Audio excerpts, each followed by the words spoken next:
Empezamos este tiempo de meditación de la palabra del Señor y ahora nos vamos al Evangelio de San Juan. Nos ubicamos en el capítulo 2 y vamos a dar lectura desde el versículo 13. Dice: Jesús purifica el templo. Estaba cerca la Pascua de los judíos y subió Jesús a Jerusalén. Y halló en el templo a los que vendían bueyes, ovejas y palomas, y a los cambistas allí sentados.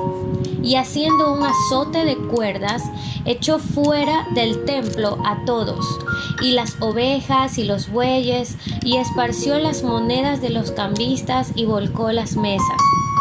Y dijo a los que vendían palomas: Quitad de aquí esto, y no hagáis de la casa de mi padre casa de mercado. Entonces se acordaron sus discípulos que está escrito: el celo de tu casa me consume.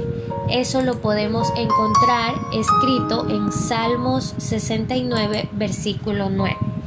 Seguimos.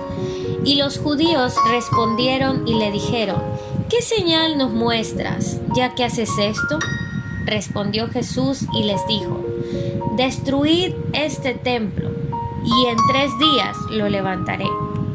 Dijeron luego los judíos: en 46 años fue edificado este templo, y tú en 3 días lo levantarás.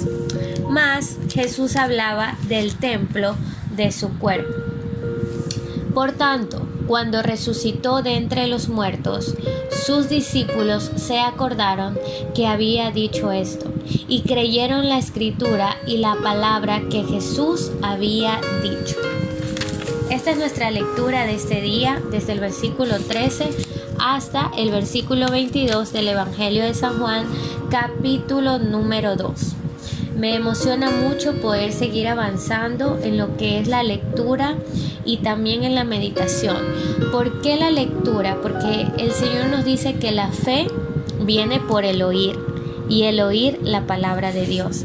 Entonces, este momento en que tú estás escuchando la palabra, claro que viene de mi voz, pero en realidad lo que estoy leyendo es la neta y pura voz de Dios. Y aunque tú no te des cuenta, o aunque en estos días no estés viendo los resultados que quieras, yo te puedo asegurar que en ti está creciendo la fe en el Señor Jesús, porque es la promesa. Tú oyes y te aumenta la fe, y cuando oyes la palabra de Dios. Bueno, vamos a meditar en lo leído acerca de que Jesús purifica el templo. Aquí comenzamos a ver a un Jesús enojado, totalmente, y con razón, debido a que en el Antiguo Testamento, en la ley de Moisés, para venir a pedir perdón a Dios por un pecado o muchos pecados, se presentaba sacrificios, y dependiendo del tamaño del pecado, según la persona lo clasificaba, podían comprar bueyes, o si no, el pecado creían que era más pequeño, entonces compraban palomas, y así sucesivamente. Esto ya se había hecho una costumbre. Ya no había peso de pecado, simplemente fallaban a la ley de Dios y decían: no importa, porque yo voy al templo, compro este animal, doy el dinero que tengo que dar por el animal, y entonces voy donde el sacerdote respectivo para que haga el sacrificio, derrame la sangre y todo el proceso, ese ritual que era en el Antiguo Testamento. Pero ahora vemos que vino Jesús, y Jesús vino a abolir la ley. Jesús vino a transformar. Un ejemplo, Él dijo, y eso lo podemos encontrar en Mateo, que ojo por ojo, diente por diente, ¿verdad?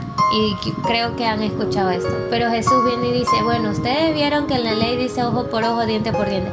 Yo les digo, y esto es muy conocido, que si le dan una cachetada, pongan la otra mejilla. Si a alguien se le lleva su capa, désela, y que avance más camino.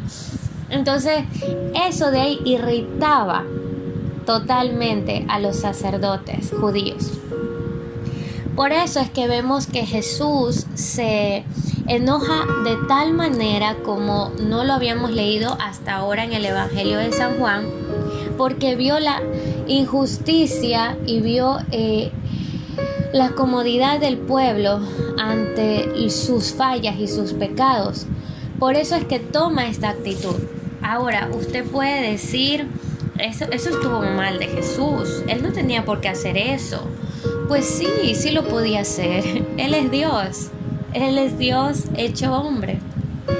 Pero quiero leerles en la carta a los Efesios, capítulo 4, el versículo 26, donde dice así: airaos, pero no peques, no se ponga el sol sobre vuestro enojo. Con esto el Señor nos enseña que enojarse está válido. Somos seres tripartitos, espíritu, alma y cuerpo. Por lo tanto, tenemos emociones y una de ellas es el enojo. Solo que el Señor nos dice: puedes enojarte, estás en todo tu derecho. Estamos expuestos a vivir enojo. No sé qué tan frecuente cada uno, dependiendo lo que hace, con quién está, lo que realiza cada día. El Señor nos dice: te puedes enojar, pero no peques en tu enojo. Voy a poner un ejemplo. Si alguien me hizo enojar y yo por el resentimiento que me creó esto, la amargura que me trajo, seguí muy enojada, me fui a dormir, seguí enojada, ya esa raíz de amargura se extendió a toda mi alma y contaminó mi mente. Y mañana voy a difamar a esta persona, voy a dañarle su testimonio. Entonces ahí es diferente, porque yo ya me enojé y a la vez estoy pecando, difamando a alguien. Eso es un ejemplo nada más.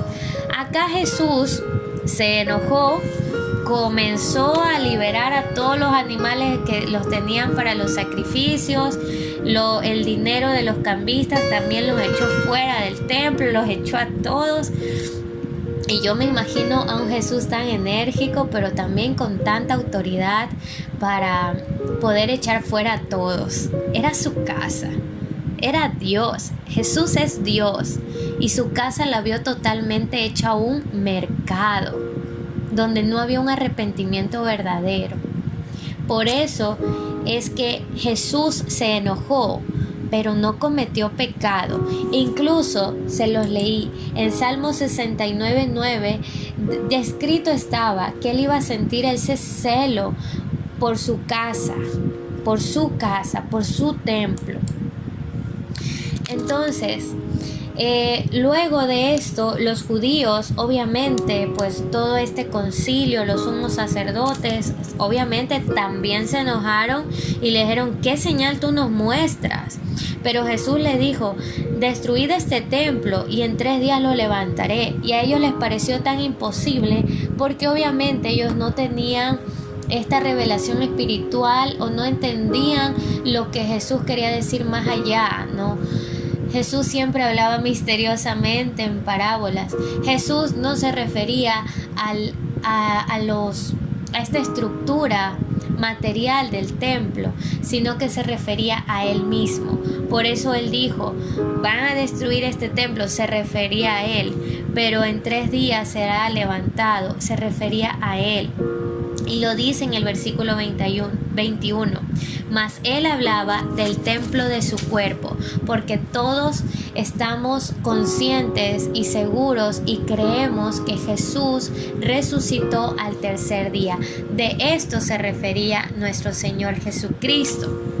Ahora yo quiero también leerles en 2 Corintios capítulo 6 versículo 16, donde Dios nos enseña que cuando venimos a Jesús ya hacemos parte de su templo. En el versículo 16 dice: porque vosotros sois el templo del Dios viviente. Habitaré y andaré en ellos, y seré el Dios de ellos, y ellos serán mi pueblo.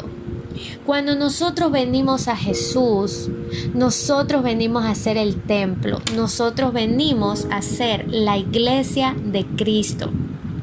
Usted me dirá, ¿y entonces por qué se reúnen en una casa, en un edificio, en un local? Pues porque ese es el modelo de la iglesia en casa, ¿no? De la iglesia que se reúne a adorar juntos, a ser pastoreados de acuerdo al ministerio que Jesús estableció, del ministerio del pastor, como también el ministerio del apostolado, el evangelista, el profeta, el maestro.